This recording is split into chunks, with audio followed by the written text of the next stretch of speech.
वरिष्ठ आईएएस अधिकारी आंजनेय कुमार सिंह ने शनिवार को कार्यभार ग्रहण कर लिया। श्री सिंह रामपुर बुलंदशहर के जिलाधिकारी समेत प्रदेश के कई महत्वपूर्ण पदों को सुशोभित कर चुके हैं। वे वर्तमान में जिलाधिकारी रामपुर के रूप में कार्यरत थे। वरिष्ठ आईएएस अधिकारी आंजनेय कुमार सिंह मुरादाबाद मंडल की भौगोलिक स्थिति से पूरी तरह वाकिफ हैं। उन्होंने अपनी कार्यप्रणाली के बलबूते पर जनता का दिल एवं विश्वास जीता है। यही वजह है कि शासन में भी उनकी विशेष पहचान बनी हुई है।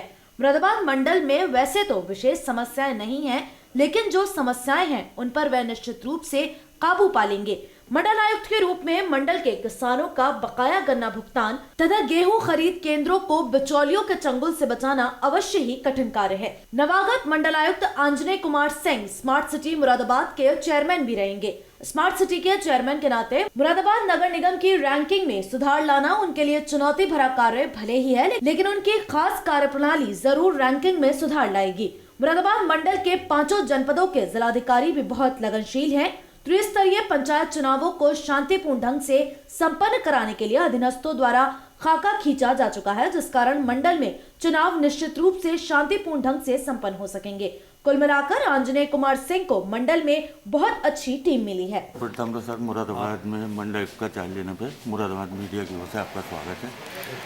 सर आप स्मार्ट सिटी के चेयरमैन भी यहाँ होते हैं और स्मार्ट सिटी में हम लोगों की रैंकिंग 117 थी पिछली बार, तो सर इस बार कैसा रहेगा?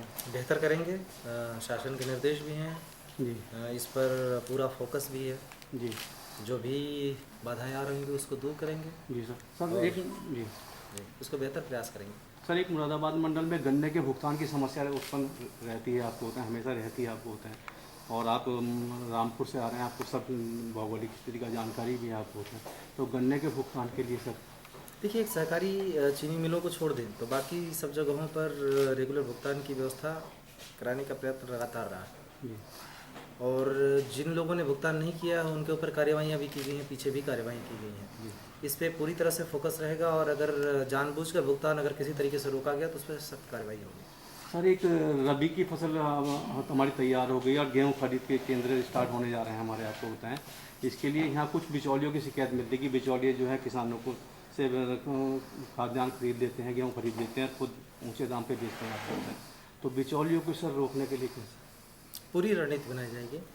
बिचौलियों के लिए कोई जगह नहीं है और इसमें पीछे भी लगातार कार्रवाई हुई है, बहुत सारी जगहों पे कार्रवाई हुई है, हमारे मंडल में भी कार्रवाई हुई। इसमें इस बार से ही कई सारी तकनीकी चीज़ें भी ऐसी हैं जिनमें सुधार किया गया है और अगर इस तरीके की संभावनाओं को कम करने की कोशिश की गई है। इसमें अगर किसी तरीके से बिचौलिए आएंगे तो निश्चित रूप से उन पर कार्रवाई होनी है और पहचान भी उनकी बहुत आसानी से की जा सकेगी। जी ठीक है, थैंक यू सर। आपसे ही जानना चाहेंगे, आप कौन से बैच के आईएएस अधिकारी हैं और जिलाधिकारी के रूप में आपकी कहाँ कहाँ तैनाती रही? देखिए, मैं 2005 बैच का अधिकारी हूँ और इसके पहले अभी मैं जस्ट रामपुर से ही रहा हूँ, इसके पहले फतेहपुर भी रहा हूँ, बुलंदशहर भी रहा हूँ, बहुत सारे उसमें सचिवालय के भी विभिन्न पदों पर काम किया है। क्या प्राथमिकताएं रहेंगी यहाँ पर? हमारी प्राथमिकताएं शासन की प्राथमिकताएं। शासन ने बहुत क्लियर रूप से सारी चीज़ें तय कर दी हैं कि क्या करना है और उस पर ही हम लोग अगर तत्परता से काम कर सकें तो पूरी तरह से बदलाव देखने को मिल जाएगा। तो मेरा पूरा फोकस रहेगा कि जो शासन की प्राथमिकताएं हैं, जो मुख्यमंत्री जी के निर्देश हैं, उसको बेहतर तरीके से लागू किया जाए और कानून व्यवस्था को बेहतर बनाए रखा जाए। हमारे सिटी चैनल के माध्यम से मंडल वासियों से क्या अपील करना चाहेंगे?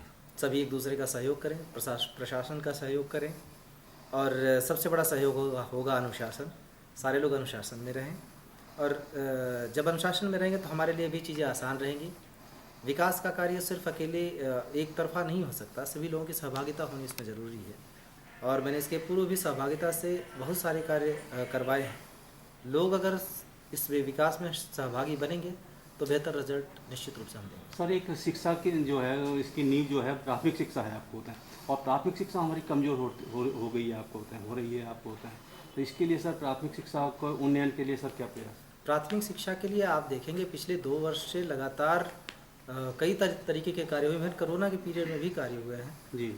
वो चाहे कायाकल्प मिशन कायाकल्प का काम हो या शिक्षकों की नियुक्ति का कार्य हो या विभिन्न स्तर पर जितने गैप हैं उनको पाटने का कार्य हो, और अब तकनीकी रूप से पूरी तरह से निदेशालय से चीज़ों को कंट्रोल किया जा रहा है, तो सुधार हो रहा है और बेहतर सुधार आएगा। और प्राथमिक शिक्षा पर विशेष फोकस है, मेरा भी फोकस रहता है। इसको निश्चित रूप से और बेहतर करेंगे और सुधारेंगे। और कोशिश ये है कि हमारे प्राथमिक जो विद्यालयों के विद्यार्थी हैं वो किसी मायने में किसी अन्य विद्यालय से कम न रहें।